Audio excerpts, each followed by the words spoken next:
Hi, this is Barry Schwartz. This is the Search Buzz video recap.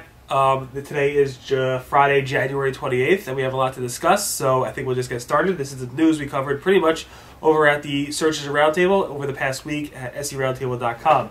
The big news right now is that this past week, Google wrote a blog post, specifically Mac Content. Google wrote a blog post on the Google blog saying that Google will be targeting content farms and on-page spam techniques. Google has recently been pretty much saying that they have seen an uptick in spam. People have been complaining about the spam on Google in terms of the search results, so Google's doing something about it.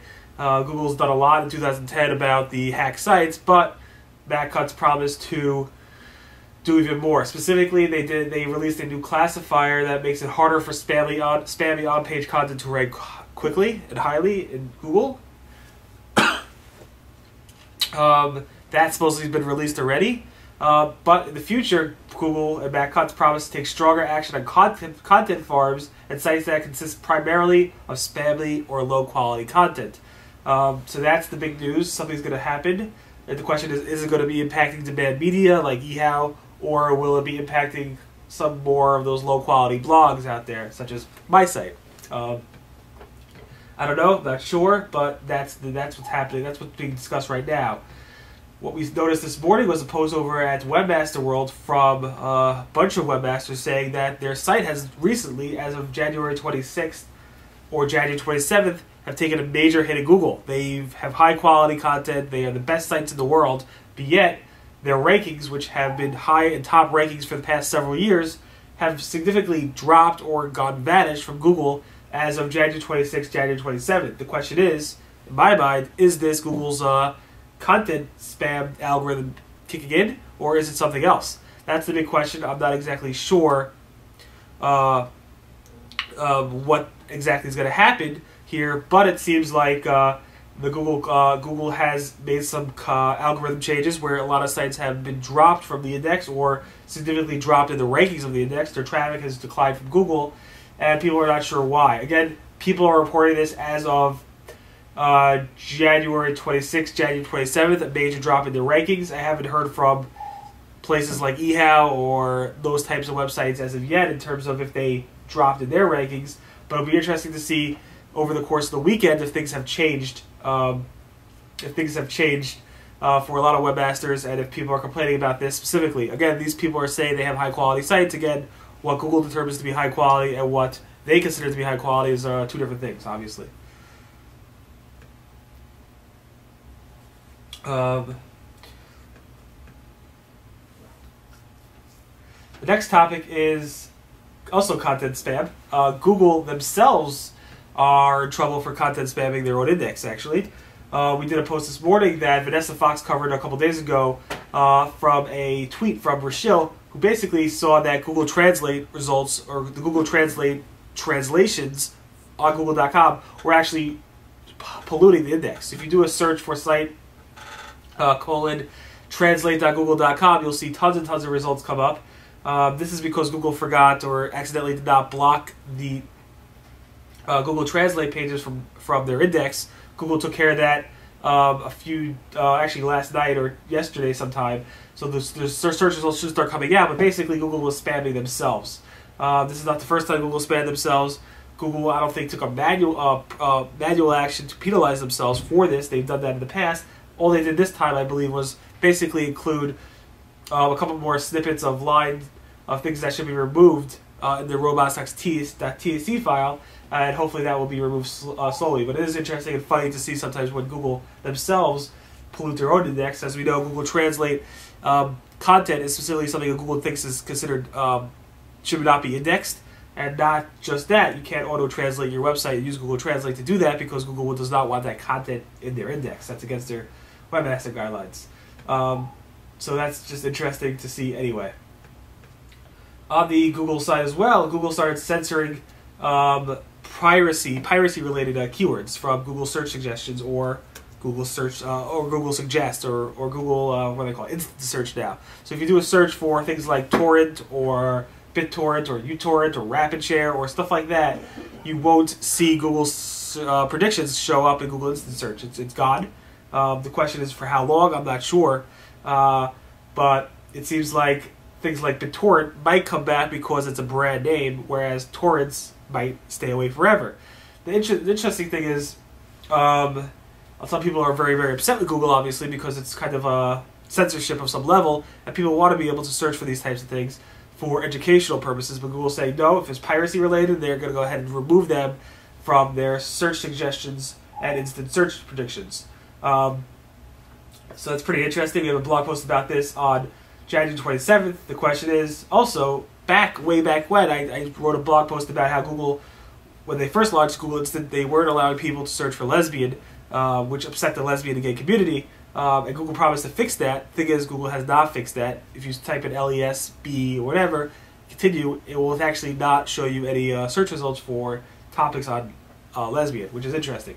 Google promised to fix that months and months ago, and they still have not. Next topic is the site results command. So you know how you do a Google site command in Google? Google then shows you a lot of the pages, not all of the pages, a lot of the pages that they have in their index for your site.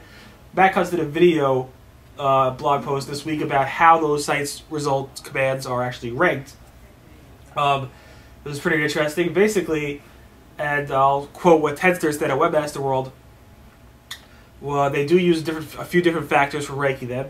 Matt Cutts said we do use some version roughly of PageRank, but it's not exactly PageRank order. He said, but they use some type of ranking order to rank those results. Not necessarily exactly PageRank, but it's somewhere similar to PageRank, he said. We also look a little bit at, for example, maybe how short the URL is, and those tend to be the URLs at the root pages. So they look at URL length for ranking purposes as well of those site commands. It's not the case of strictly PageRank order, and it's a relatively good proxy of the pages that might be considered interesting, but it's not a perfect list. So there you go. Site command can be revealing in terms of that. Again, take it with a grain of salt because it's not being too revealing overall. Next topic is maps. Google Maps has introduced or rolled out their new map icons and new map navigation icons. So now if you go to the Google Maps website, let me bring up my screen so you can see it. They have these new icons here. So when you mouse over the map icon on the top right here, it rolls out and shows you the various layers you can actually get. So that's been released this week or late last week, and it's available now for use. It's pretty nice. Speaking of Google Maps, you can actually now ask Google to tell you when Google does a Maps image update. For example, they update the satellite imagery or the Street View imagery. Google Maps will now send you an alert if you want to know when that specific point of area was updated in Google's Maps index. All you got to do is go to followyourword.appspot.com or check out our blog post this morning at scroundtable.com. Then you log into your Google account, search for a specific address or latitude, longitude, select the point, and then hit submit. And Google will then set up alert so that you get an email alert to your Google account when Google updates the satellite or Street View imagery for that specific place. It's pretty useful because that's one of the most frequently asked questions that people ask.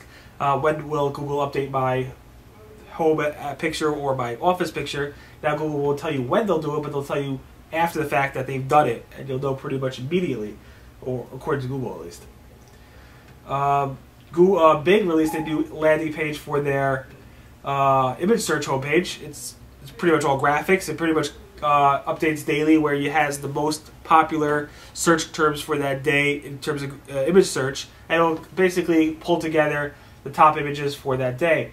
So you see my screen, here's a picture of the top images for, I believe, January 25th. The first result was cute squirrels. It actually happened to be Squirrel Appreciation Day, which was a holiday I think introduced a couple years ago. So that's pretty interesting. I didn't know that, and I learned something new from this new landing page, which was pretty fun and useful. We discussed a couple weeks ago that AdWords was going to force all the display URLs, at least the domain portion of the display URLs, to be lowercase. That new policy has rolled out as of this week, so now all the display URLs, the domain name portion of the display URLs in Google AdWords are all lowercase. So capital R, capital B in Rusty Brick would be lowercase r, lowercase b in Rusty Brick. And as someone said, Penn Island. Penn Island is something that you want to be careful with when you have a PennIsland.com search display ad. So take a look at that as well. 2 more topics and we're out of here. Sorry, I'm really not feeling too well, so I apologize if I don't sound too good.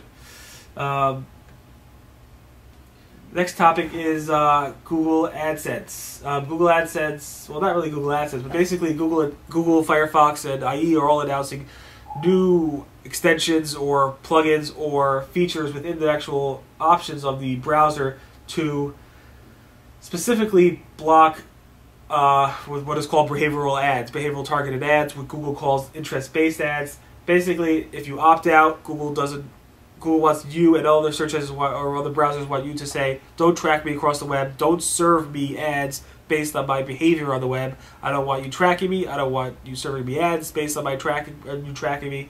And Google released a Chrome extension called Keep My Opt-outs. Firefox is releasing something soon, and IE as well. And AdSense publishers are nervous that this is going to impact their earnings. It really won't, I don't think. Most people probably won't even know how to use it or turn it on. I'm not necessarily worried about it. You do have to worry when this is introduced as a default feature, which is not going to happen anytime soon, in my opinion. Finally,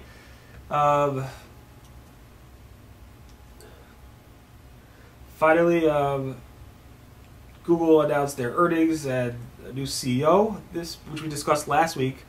I believe we discussed this last week. I forget. I should make sure. But anyway, Google announced their new CEO, which will be Larry Page. I have to make sure I didn't discuss this. Hold on a second. Sorry. But basically, yeah, I don't think I talked. I think I talked about this last week, where Google announced their new CEO. I hope. Anyway, if I did it, it's major news. Google announced a new CEO. It's not going to be Eric Schmidt. It's going to be Larry Page as of April. I'm pretty sure I talked about this. And this week they announced that they're going to be hiring many more people. It's approximately about 6,000 new employees will be hired. And they already added a lot more people already, and they plan to hire an additional about 6,000 people, a lot overseas, a lot here. And Google's going to be hiring the most amount of people they ever hired, supposedly, in their history. Anyway, so that's the news this week. Thanks so much for listening to the Search Buzz Video Recap. Again, I apologize for feeling a bit under the weather and acting like it. Again, thanks again for listening. Today is Friday, January 28th. My name is Barry Schwartz, and this is the news we covered over at the Searchers Roundtable at SERoundtable.com. Thank you.